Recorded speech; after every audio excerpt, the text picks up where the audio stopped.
ತಿಂಗಳುಗಳ ಹಿಂದೆ ಅಷ್ಟೇ ಒಂದು ಪೊಲೀಸ್ ರೆಡ್ ಹ್ಯಾಂಡ್ ಆಗಿ ಸಿಕ್ಕಿ ಬೀಳ್ತಾರೆ. ಹೈಯರ್ ಲೆವೆಲ್ ಪೊಲೀಸ್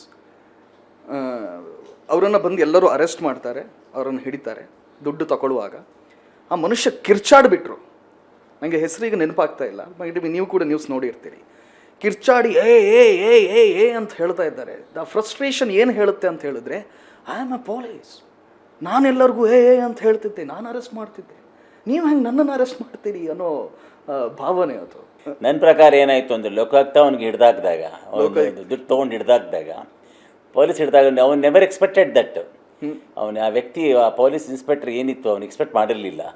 ಅವನೇನು ಮಾಡ್ದ, ಆಕ್ರೋಶ ಇತ್ತಲ್ಲ ಅದು, ಅವನು ಇನ್ನೊಂದು ಮಕ ನೋಡ್ಬೇಕಾಗತ್ತೆ. ಬೈ ಚಾನ್ಸ್ ದುಡ್ಡು ಕೊಟ್ಟು ಬಂದಿದ್ರೆ ಅವನು, ನಾನು ತೊಗೊಳೋದು ಏನು ತಪ್ಪಿದೆ, ನಾನು ದುಡ್ಡು ಕೊಟ್ಟು ಬಂದಿದ್ದೀನಿ, ತೊಗೊಳೋದು ಏನು ತಪ್ಪಿದೆ, ದುಡ್ಡು ಕೊಟ್ಟೆ ಬಂದಿದ್ದೀನಿ, ತಗೊಳ್ಳೋದ್ರಲ್ಲಿ ಏನು ತಪ್ಪಿದೆ? ಒಂದು ಪೋಸ್ಟಿಂಗ್ ಆಗಬೇಕಾದ್ರೆ ಎಷ್ಟೆಲ್ಲ ಖರ್ಚು ಮಾಡಿದ್ದೀನಿ ಅಲ್ವಾ? ಸೊ ತಗೊಳ್ಳೋದ್ರಲ್ಲಿ ಏನು ತಪ್ಪಿದೆ? ಅದು ಒಂದು. ಆಮೇಲೆ ಭಾಳ ಜನ ಪೊಲೀಸವ್ರು ಒಂದಿದೆ ಸರ್, ನಾನು ಇದೊಂದೇ ಅಂತಲ್ಲ, ಯಾವುದೇ ಇಲಾಖೆಗೆ ಹೋಗಿ ನೀವು, ಫಾರ್ ಎಕ್ಸಾಂಪಲ್ ಕಂದಾಯ ಇಲಾಖೆಗೆ ಹೋಗಿ ನೀವು, ಕಂದಾಯ ಇಲಾಖೆನಲ್ಲಿ ಸಿರಿಸ್ದಾರನ್ನ ಮಾತಾಡ್ಸಿ ನೀವು, ಸರ್ ಏನು ಹೇಳ್ತಾ ಗೊತ್ತಾ, ಸರ್ ಕಾಸು ಕೊಟ್ಟು ಬಂದಿದ್ದೀವಿ ಸರ್ ಇಲ್ಲಿ, ನಾವು ಕಾಸು ಕೊಟ್ಟರೆ ಮಾಡ್ತೀವಿ, ಇದ್ರೆ ಮಾಡಲ್ಲ ಅಂತ ಓಪನ್ ಆಗಿ ಸರ್, ಓಪನ್ ಕಾಸು ಕೊಟ್ಟು ಬಂದಿದ್ದೀವಿ ನಾವು. ಒಂದೊಂದು ಪೋಸ್ಟಿಗೆ ನಿಮ್ಗೆ ಆಶ್ಚರ್ಯ ಆಗುತ್ತೆ, ಟೆಂಡರಿಂಗ್ ಆಗುತ್ತೆ ಸರ್, ಟೆಂಡರ್. ಅದಕ್ಕೆ ಗೊತ್ತಲ್ಲ, ಟೆಂಡರ್ಗೆ ಹೋಗ್ತಾರೆ. ಉತ್ತರಳ್ಳಿ PS ಅಂದರೆ ಆಕ್ಷನ್ ಥರ, ಆಕ್ಷನ್ ಥರ. ಈ DC ಆಫೀಸ್ ಒಂದು ಕಡೆ ಬಂದೆ, DC ಆಫೀಸ್, ಕಂದಾಯ ಭವನ, Anekal tahsildar office, south tahsildar office, north tahsildar office, ಇವೆಲ್ಲ ಟೆಂಡರಿಂಗು. ಇಷ್ಟು ಕೊಟ್ಟರೆ ಇಷ್ಟ ಆಗತ್ತೆ. ಇದು ಓಪನ್ನು, ಇದು ಮುಚ್ಚಿಡೋ ಅಲ್ಲಿಂದ ಹಿಡಿದು ಕೆಳಗೆ ತನಕನೂ ಗೊತ್ತದು. ಈಗ ಮೊನ್ನೆ ಯಾರು ನಮ್ಮ ಹೊಸ ಮುಖ್ಯಮಂತ್ರಿಗಳು ಹೇಳಿದ್ರು, ಏನಂತ, ಒಂದು ಬೋರ್ಡ್ ಹಾಕ್ತೀನಿ ಭ್ರಷ್ಟಾಚಾರ ಅಂತಂದರೆ ಏನು, ವಾಟ್ ಈಸ್ ದ ಮೀನಿಂಗ್? ಅದರಲ್ಲಿ ಉಂಡಿ ಇಡ್ತಾರಾ, ದುಡ್ಡನ್ನೆಲ್ಲ ಹಾಕು ಅಂತ? ಇಲ್ವಲ್ಲ, ಫೋನ್ ಮಾಡಿದ ತಕ್ಷಣ ಆಗುತ್ತಾ? ಸೊ ಒಂದು ರೂಲ್ ಇದೆ, ಮೊದಲು ಒಳಗೆ ಹೋಗೋಕ್ಕೆ ಮುಂಚೆ ನೀವು ನಿಮ್ಮ ಅಮೌಂಟ್ ಡಿಕ್ಲರೇಷನ್ ಕೊಡಬೇಕು, ಆಯಿತಾ? ಅಮೌಂಟ್ ಡಿಕ್ಲರೇಷನ್ ಕೊಡಬೇಕು, ಅಮೌಂಟನ್ನು ಬರ್ಸ್ಬೇಕು ಒಂದು ಕಡೆ ಲೆಜ್ಜರಲ್ಲಿ. ನೀವೆಲ್ಲರೂ ಹೋಗ್ತೀರಂತ ಅವೆಲ್ಲ ಡೀಟೇಲ್ಸ್ ಇದೆ ಅಲ್ಲಿ. ಯಾರು ಮಾಡ್ತಾರೆ? ಹೆಂಗೆ ಹೋಗುತ್ತೆ ಅಮೌಂಟು? ಡೈರೆಕ್ಟ್ ಬರೋದೇ ಇಲ್ಲ. ಈ ಫೋನ್ಪೇ, ಗೂಗಲ್ ಪೇ ಬಂದಮೇಲಂತೂ ಇಟ್ಸ್ ಆಲ್ ಆನ್ಲೈನ್. ಯಾರಿಗೂ ಅಕೌಂಟ್ಗೆ ಹೋಗುತ್ತೆ, ಯಾರೋ ಸ್ಲಿಪ್ ಕಳಿಸ್ತಾರೆ ಬಂದಿದೆ ಎಷ್ಟು ಅಂಥೇಳಿ, ಫೈಲ್ ಮೂವ್ ಆಗುತ್ತೆ. ಸಿಸ್ಟಮ್ ಯಾವಾಗ ಕರಪ್ಟ್ ಆಯಿತು, ಅಲ್ಲಿಗೆ ಬರ್ತೀನಿ ನಾನು, ಸಿಸ್ಟಮ್ ಯಾವಾಗ ಕರಪ್ಟ್ ಆಯಿತು, ನಿಮ್ಮಲ್ಲಿ ವಿಶ್ವಾಸಾರ್ಹತೆ ಹೊಟ್ಟೋಯ್ತು. ಹೊಟ್ಟೋಯ್ತು. ಈಗ ಈ ಸಾಮಾನ್ಯರಿಗೆ ನೀವು ಹೇಳೋದಾದರೆ ಸರ್, ಒಂದಿಷ್ಟು ನಾಲೆಡ್ಜ್ಗಳನ್ನು ಕೊಡೋದಾದರೆ, ಯಾವ ಯಾವ ಕಾನೂನುಗಳನ್ನು ಸಾಮಾನ್ಯರು ಈಗ ಉಪಯೋಗಿಸ್ಕೊಳ್ತಾ ಇಲ್ಲ ಅಂತ ಹೇಳಿ, ಈಗ ಸಣ್ಣ ಪುಟ್ಟ ವಿಚಾರಗಳಿಗೆ ನಿಮಗೆ ಯಾವುದಾದ್ರೂ ನೆನಪಾಗೋದಿದ್ರೆ ಸರ್. ಈಗ ನೋಡಿ, ನಾನು ಒಂದು ಹೇಳ್ತೀನಿ ಕೇಳಿ. ಹದಿಹರಿದ ಮಕ್ಕಳಲ್ಲಿ ಏನಾಗುತ್ತೆ ಅಂದರೆ, ಎಮೋಷನಲ್ ಕ್ರಿಪಲ್ಸ್ ಅವರು, ಆ ಏಜಿನ ಮಕ್ಕಳು ಏನಾಗುತ್ತೆ ಅಂದರೆ, 15, 16, 17, 18 ಮಕ್ಕಳಲ್ಲಿ ಎಮೋಷನಲ್ಸ್ಗಳು ಉದ್ರೇಕಗಳು ಜಾಸ್ತಿ ಇರುತ್ತೆ. ಓಕೆ, ಅದು ಲವ್ ಆಗಿರ್ಬೋದು, ಅಥವಾ ನೇಬರ್ ಆಗಿರ್ಬೋದು, ಅಥವಾ ಏನೋ ಅವರ ಫ್ರೆಂಡ್ ಸರ್ಕಲ್, ಸಿಂಡಿಕೇಟ್ ಒಳಗೆ ಫ್ರೆಂಡ್ ಸರ್ಕಲ್ ಆಗಿರ್ಬೋದು. ಉದ್ರೇಕದಲ್ಲಿ ಮಾಡತಕ್ಕಂಥ ತಪ್ಪುಗಳು, ಕಾನೂನು ಅರಿವಿದ್ದಾಗ ಆ ತಪ್ಪುಗಳು ಮಾಡೋಕ್ಕೆ ಅವಕಾಶ ಆಗಲ್ಲ. ಇಲ್ಲಿ ತಪ್ಪುಗಳಾಗ್ತವೆ. ಹೊಡೆಯೋದು, ಉದಾಹರಣೆಗೆ ಒಂದು ಹುಡುಗಿ ಲವ್ ಮಾಡ್ತಿರ್ತಾನೆ, ಇನ್ನೊಂದು ಹುಡುಗ ಯಾವುದೋ ಹುಡುಗಿನ ಏನು ಹೊಡೆದ ಅಂಥೇಳಿ ಅವನು ಅಟ್ಟಿಸ್ಕೊಂಡು ಹೊಡೆಯೋದು, ಅವನು ಕೊಲೆ ಮಾಡೋದು, ಅಥವಾ ಅವನನ್ನು ಡ್ಯಾಮೇಜ್ ಮಾಡೋದು, ಇವೆಲ್ಲವೂ ಕೂಡ ಹೆಂಗೆ ಬರುತ್ತೆ ಅಂತಂದರೆ, ಇವನಿಗೆ ಅರಿವಿತ್ತು ಅಂತಂದರೆ ಆ ಕೆಲಸ ಮಾಡೋಕ್ಕೆ ಹೋಗಲ್ಲ. ಯಾವಾಗ ಅದರ ಅರಿವಿಲ್ಲ ಅಂತ ಗೊತ್ತಾದಾಗ ಏನಾಗುತ್ತೆ ಅವನಿಗೆ, ಎಲ್ಲ ಕಾನೂನು ಕೈ ಸರ್. ಈಗ ಅರಿವು ಅಂತ ಹೇಳಿದರೆ ಅದು ನಮ್ಮ ಕಣ್ಣೆದುರಿಗೆ ಇದೆ. ಎಷ್ಟು ಜನ ಕೊಲೆ ಮಾಡಿದವರು ಇವತ್ತು ಬೇಲ್ ತಗೊಂಡು ಹೊರಗಡೆ ಇದ್ದಾರೆ. ಕಳೆದ ಬಾರಿ ಒಂದು ಹುಡುಗ, ಹದಿಹರೆಯದ ಹುಡುಗ, ಕಾರ್ ಡ್ರೈವ್ ಮಾಡ್ಕೊಂಡು ಹೋಗಿ ಗುದ್ದುತ್ತಾನೆ, ಸಿಕ್ಕಾಪಟ್ಟೆ ಡ್ಯಾಮೇಜ್ಗಳನ್ನು ಮಾಡುತ್ತೆ. ಕೋರ್ಟ್ ಹೇಳುತ್ತೆ ಎಸ್ಸೆ ಬರೆಯಪ್ಪ ಅಂತ ಹೇಳಿ. ಸೊ ಇಂತಹ ಕೋರ್ಟ್ಗಳು ಇಂತಹ ಕೆಳಮಟ್ಟದ ನಿರ್ಧಾರಗಳನ್ನು ಕೊಟ್ಟಾಗ ಎಸ್ಸೆ ಬರೆಯಂತೆಲ್ಲ ಕೇಳಿಬಿಟ್ಟು ಬಿಟ್ಬಿಟ್ರೆ ಯಾವ ರೀತಿಯ ಭಾವನೆಗಳು ಹುಟ್ಟುತ್ತೆ? ಅಲ್ಲಿ ಏನಾದ್ರು ಗೊತ್ತಾ ಕೆಲಸಲ್ಲಿ ಇನ್ನೊಂದು, ಕೋರ್ಟಿನ ಡಿಸ್ಕ್ರಿಪ್ಷನ್ ಏನಿರ್ತಾರೆ, ಮಾನ್ಯ ನ್ಯಾಯಾಧೀಶರ ಡಿಸ್ಕ್ರಿಪ್ಷನ್ ಏನಿರುತ್ತೆ, ಕಮ್ಯುನಿಟಿ ಸರ್ವಿಸ್ ಮಾಡು ಅಂತ ಹೇಳುತ್ತೆ. ಉದಾಹರಣೆಗೆ ಯಾರೋ ಒಂದು ತಪ್ಪು ಮಾಡಿದಾಗ ಅವ್ನು ಶಿಕ್ಷೆ ಕೊಡೋಕ್ಕಾಗೋದೇ ಇಲ್ಲ, ಸೆಕ್ಷನ್ ಬರೋದೇ ಇಲ್ಲ ಅಂತಂದಾಗ, ಆ ರೋಡ್ ಕ್ಲೀನ್ ಮಾಡಿ ನೀನು, ಆ ರೋಡಲ್ಲಿ ಪೂರ್ತಿ ಕಸ ಹೊಡಿ ಅಂತೆಲ್ಲ ಹೇಳ್ತೇವೆ. ಅದಕ್ಕೆ why it is because like that? ಅಲ್ಲ, ಅದಕ್ಕೆ ಸೆಕ್ಷನ್ನೇ ಇರಲ್ಲ ಅವನಿಗೆ ಪನಿಷ್ಮೆಂಟ್ ಕೊಡೋಕ್ಕೆ. ಓಕೆ, ಏನೋ ಒಂದು ಪೆಟ್ಟಿ ಕೇಸ್ ಆಗಿರುತ್ತೆ ಅದು, ಅಂದ್ಕೊಳ್ಳಿ. ಸೆಕ್ಷನ್ನೇ ಇರೋದಿಲ್ಲ. ಸೆಕ್ಷನ್ ಅಂತಂದರೆ ಅದಕ್ಕೆ ಯಾವ ಪಿನ್ ಕೋಡ್ ಮುಖಾಂತರ ಅದನ್ನು ಶಿಕ್ಷೆ ಕೊಡಬೇಕು ಅಂತ ಗೊತ್ತಿಲ್ಲದೆ ಏನು ಮಾಡ್ತಾರೆ, ಅವನಿಗೆ ಹೆಚ್ಚು ಕೊಡಬಾರ್ದು, ಅವನಿಗೆ ಅದು ಅಂದರೆ ಒಂದು ಶಿಕ್ಷೆ ಸಂಕೋಲಕ್ಕೆ ಕೊಡಬಾರ್ದು ಅಂತ ಏನು ಮಾಡ್ತಾರೆ, ಕಮ್ಯುನಿಟಿ ಸರ್ವಿಸ್ ಮಾಡು ಅಂತ ಹೇಳುತ್ತೆ. ಅಲ್ಲಿಗೆ ಹೋಗಿ ರೋಡ್ ಕ್ಲೀನ್ ಮಾಡು, ಅದಕ್ಕೆ ಆ ಚಪ್ಪಲಿ ಕ್ಲೀನ್ ಮಾಡು, ಸ್ಟ್ಯಾಂಡ್ ಕ್ಲೀನ್ ಮಾಡು, ಇವೆಲ್ಲ ನಡ್ಕೊಂಡು ಬರ್ತಾ ಇದೆ. ಅದು ಡಿಸ್ಕಷನ್ ಆಫ್ ದ ಜಡ್ಜ್ಗಳದ್ದು, ನಾವು ಅದಕ್ಕೆ ಕ್ವಶನ್ ಮಾಡೋಕ್ಕಾಗಲ್ಲ. ಅದು ಮಾಡಿದ ತಪ್ಪಂತಂದರೆ ಅದಕ್ಕೆ ಬೇರೆ ಬೇರೆ ಆಯಾಮಗಳಿವೆ ಸರ್. ವ್ಯವಸ್ಥೆ ಇದು. ನಿಮ್ಗೆ ಏನಾದ್ರು ನ್ಯಾಯ ಬೇಕು ಅಂತಂದ್ರೆ ಹೊಡೆದವನ ಹತ್ರ ನ್ಯಾಯ ಸಿಗಲ್ಲ ನಿಮಗೆ.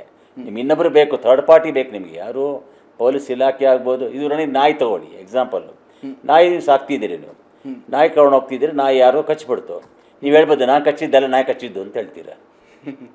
ನಾಯಿ ಓನರ್ ನಾಯಿ ಮಾಲೀಕರಾದ್ಮೇಲೆ ನಿಮಗೆ ನಾಯಿ ಕಚ್ಚಿದ್ರೆ ನೀವೇ ಜವಾಬ್ದಾರಿ.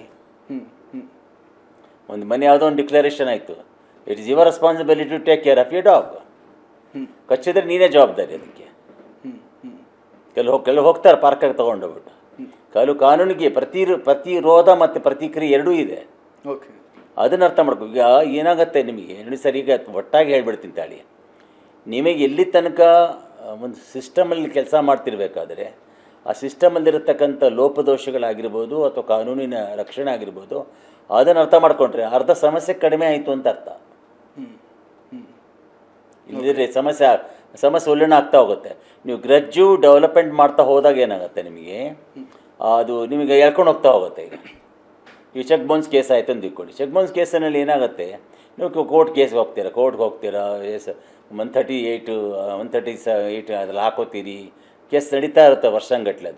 ಅದ್ರ ಬದಲು ಕಾಂಪ್ರಮೈಸ್ ಪಿಟಿಷನ್ 2 ಆಪ್ಷನ್ ಕೊಡುತ್ತೆ. ಸೊ ಈಗ ಈ ಚೆಕ್ ಬೌನ್ಸ್ ವಿಚಾರಕ್ಕೆ ನಾನು ಬರೋದಾದ್ರೆ, ಈಗ ರಾಜ್ಯದಲ್ಲಿ ಅತಿ ಹೆಚ್ಚು ಆಗ್ತಾ ಇರುವಂತಹ ಕೇಸ್ಗಳಲ್ಲಿ ಚೆಕ್ ಬೌನ್ಸ್ ಕೇಸ್ ಕೂಡ ಒಂದು. ಚೆಕ್ ಬೌನ್ಸ್ ಕೇಸ್ ಈಗ ಈ ಕೆಲವು ಸೆಕ್ಷನ್ಗಳ ಬಗ್ಗೆ ನಾನು ನಿಮ್ಮ ಹತ್ರ ಕೇಳ್ತಾ ಹೋಗ್ತೇನೆ ಸರ್. ಚೆಕ್ ಬೌನ್ಸ್ ಕೇಸ್ ಏನೋ ಒಂದು ಅರ್ಜೆಂಟಿಗೆ ಸಾಲ ಬೇಕಿರುತ್ತೆ, ಒಂದು ಬ್ಲ್ಯಾಂಕ್ ಚೆಕ್ಕಲ್ಲಿ ಸಾಲ ತಗೊಂಡಿರ್ತಾನೆ 50,000. ಆಮೇಲೆ ಅವನೊಂದು 2-3 ಲಕ್ಷ ಬರೆದುಬಿಟ್ಟು ಅದನ್ನು ಹಾಕೋದು, ಇವನು 50,000 ತೀರಿಸಿದ್ರು ಕೂಡ ಅದನ್ನು ಹಾಕೋದು. ಇಂಥ ಟೈಮ್ಗಳಲ್ಲಿ ಏನು ಆಪ್ಷನ್ಗಳಿವೆ ನೋಡಿ ಸರ್, ಕೇಳಿ ಅಂತ. ಈಗ ನಿಮ್ಮದೇ ಎಕ್ಸಾಂಪಲ್ ಕೊಡ್ತೀನಿ ತೊಗೊಳ್ಳಿ. ನೀವು ಯಾವುದೋ ಒಂದು ಚೆಕ್ ಕೊಟ್ರಿ, ಯಾವುದೋ ಸಾಲ ತೊಗೊಳಕ್ಕೆ ಅಂತ ಇಟ್ಕೊಳ್ಳಿ. ಉದಾಹರಣೆಗೆ ಕೊಟ್ಟರೆ ಅವನೇ ಮಾಡಿದೆ, ಖಾಲಿ ಚೆಕ್ ಕೊಟ್ಟರೆ ಅವ್ನು ಖಾಲಿ ಚೆಕ್ ಹೇಳ್ತಾನೆ. ಖಾಲಿ ಚೆಕ್ ಕೊಟ್ಟರೆ ನೀವು ಬರ್ಕೊಂಡ 50,000 ರೂಪಾಯಿ ತೊಗೊಂಡು ಜಾಗದಲ್ಲಿ 5 ಲಕ್ಷ ಬರ್ಕೊಂಡ ಅಂತ ಇಟ್ಕೊಳ್ಳೋಣ. ನಿಮ್ಮ ನೋಟಿಸ್ ಕಳಿಸ್ತಾನಲ್ಲ, ಅವ್ನು ನೋಟಿಸ್ ಕಳಿಸ್ಲೇಬೇಕು. ಚೆಕ್ ಬೌನ್ಸ್ ಆಗಿದ್ದು ವಿತಿನ್ 30 ಡೇಸ್ ಒಳಗೆ ನೋಟಿಸ್ ಇಶ್ಯೂ ಮಾಡಬೇಕು. ಅದ್ರಲ್ಲಿ ಏನಾದರೂ ಅವನು 50,000 ರೂಪಾಯಿ ಜಾಗದಲ್ಲಿ 5 ಲಕ್ಷ ಬರ್ಕೊಂಡ್ರೆ you can lodge a police complaint. Straight away police ಕಂಪ್ಲೇಂಟ್ಗೆ ಹೋಗ್ಬಿಟ್ಟು, ನನ್ನ ಚೆಕ್ ನೀನು ತೊಗೊಂಡಿದ್ದ, ಚೆಕ್ ಕೊಟ್ಟಿದ್ದೆ, ನಾನು 50,000 ರೂಪಾಯಿ ತೊಗೊಂಡಿದ್ದೆ, 50,000 ರೂಪಾಯಿ ಬರ್ಕೊಳ್ಳೋದು 5 ಲಕ್ಷ ಬರ್ಕೊಂಡಿದ್ದಾನೆ, ಆ ಚೆಕ್ ಸೀಸ್ ಮಾಡಿ ಸ್ವಾಮಿ ಅಂತ ಕಂಪ್ಲೇಂಟ್ ಕೊಡಬೇಕು. ಓಕೆ, ಪೊಲೀಸವ್ರು ಹೇಳ್ತಾರೆ ನಮ್ಗೆ ಟೈಮ್ ಇಲ್ಲ, ಮಾಡೋಕ್ಕಾಗಲ್ಲ ಅಂತ ಹೇಳ್ತಾರೆ. ಅದನ್ನು ಅಕ್ಲಾಜ್ಮೆಂಟ್ ಇಟ್ಕೊಳ್ಳಿ. ಪೊಲೀಸಿಗೆ ಕೊಡೋ ಕಂಪ್ಲೇಂಟ್ ಅಕ್ಲಾಜ್ಮೆಂಟ್ ಇಟ್ಕೊಳ್ಳಿ.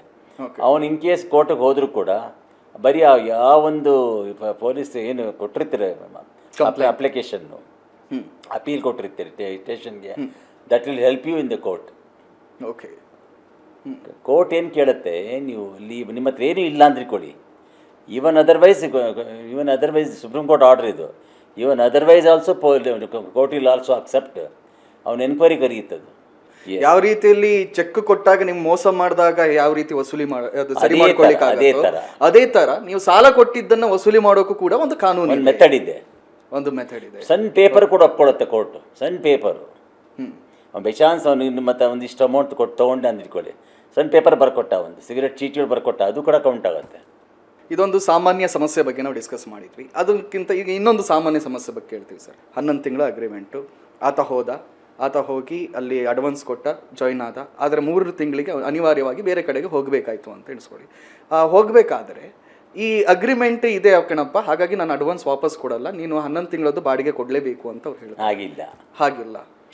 ಆ್ಯಕ್ಚುಲಿ ಬುದ್ಧಿವಂತ ಆದವನು, ಉದಾಹರಣೆಗೆ ಬುದ್ಧಿವಂತ ಆದವನು ಏನು ಮಾಡಬೇಕು, ಅಗ್ರಿಮೆಂಟ್ ಒಳಗೆ ನನಗೆ ಅಲ್ಲಿ ಏನು ಕಾಲಮ್ಸ್ ಇರ್ತವೆ, ಟರ್ಮ್ ಕಂಡೀಷನ್ ಇರ್ತವೆ, ಅದರೊಳಗೆ ನಾನು ನಂದು ಕೆಲಸ ಟೆಂಪರವರಿ ಇದ್ದರೂ ಕಾರಣ ನಾನು ಯಾವ ಬೇಕಾದ್ರೂ ಮೂವ್ಮೆಂಟ್ ಮಾಡ್ಬೋದು. 1 ತಿಂಗಳು ಮುಂಚೆ ನೋಟಿಸ್ ಕೊಡ್ತೀನಿ ನಿಮಗೆ, ಬಿಡಬೇಕು ಮುಂಚೆ ನನಗೆ, ನಾನು ಕೊಡಬೇಕಾದ್ರೆಲ್ಲ ವಾಪಸ್ಸು ಅಡ್ವಾನ್ಸ್ 11 ತಿಂಗಳು ಕೊಡಬೇಕು ಅಂತ ಎಲ್ಲೂ ಇಲ್ಲ ರೂಲ್ಸು. 11 ತಿಂಗಳು ಬಿಡಬೇಕು ಅಂತ ಕೊಡಬಾರ್ದು ಅಂತ ರೂಲ್ಸೇ ಇಲ್ಲ. ಜೈಲಿಗೆ ಹೋಗ್ಬಿಡ್ತಾನೆ ಯಾರು ಬಿಲ್ಡಿಂಗ್ ಓನರು. ಹಂಗೆ ಇಟ್ಕೊಳ್ಳೋಂಗಿಲ್ಲ, ಅದು ದೌರ್ಜನ್ಯ ಅದು. ಆತ ಏನು ಮಾಡಬೇಕು ಅಂತಂದರೆ ಒಂದು ಟರ್ಮ್ ಕಂಡೀಷನ್ ಬರ್ತದೆ, ಏನಂತಂದರೆ ನಾನು ಬಿಡೋಕ್ಕೆ ನನಗೆ ಚಾನ್ಸಸ್ ಕೊಟ್ಟರೆ ನಾನು ಬಿಡೋಕ್ಕಾಗ ನನ್ನ ಕೆಲಸ ಬೇರೆ ಸಿಕ್ಕಿದ್ರೆ ನಾನು ಹುಡ್ಕೊಂಡು ಹೋಗ್ತೀನಿ, ಇರೋ ಕೆಲಸ ಟೆಂಪರವರಿ ಅಂತ ಹೇಳ್ಬಿಟ್ಟು ಅದ್ರ ಸೇರಿಸ್ಕೊಂಡಿದ್ದಿದ್ರೆ ಅವನು ನಿಮ್ಮ ಮಿಕ್ಕಿದ ಬ್ಯಾಲೆನ್ಸ್ ದುಡ್ಡು ಕೊಡಬೇಕಾಗತ್ತೆ. ಇಲ್ಲ ಇಬ್ಬರ ಮಧ್ಯೆ ಒಂದು ಮ್ಯೂಚುವಲ್ ಅಂಡರ್ಸ್ಟ್ಯಾಂಡಿಂಗ್ ಇದ್ದು, ಇಲ್ಲಪ್ಪ ನೀನು ಇದ್ಬಿಡು ಪರವಾಗಿಲ್ಲ, ನೀನು ಎಲ್ಲರೂ ಕೆಲಸ ಮಾಡ್ಕೊಂಡು ಹೋಗು ಅಂತಂದರೆ it is between owner and tenant ಮೇಲೆ ಇರೋತಕ್ಕಂಥ ಅಂಡರ್ಸ್ಟ್ಯಾಂಡಿಂಗ್. ಅದರ್ವೈಸ್ ಏನಾಗುತ್ತೆ, ನೀನು 11 ತಿಂಗಳು ಅಗ್ರಿಮೆಂಟ್ ಮಾಡ್ಕೊಂಡಿದ್ದೆ, 11 ತಿಂಗಳು ಕೊಟ್ಬಿಟ್ಟು ಹೋಗಬೇಕು ಅಂತ ರೂಲ್ಸ್ ಎಲ್ಲೂ ಇಲ್ಲ.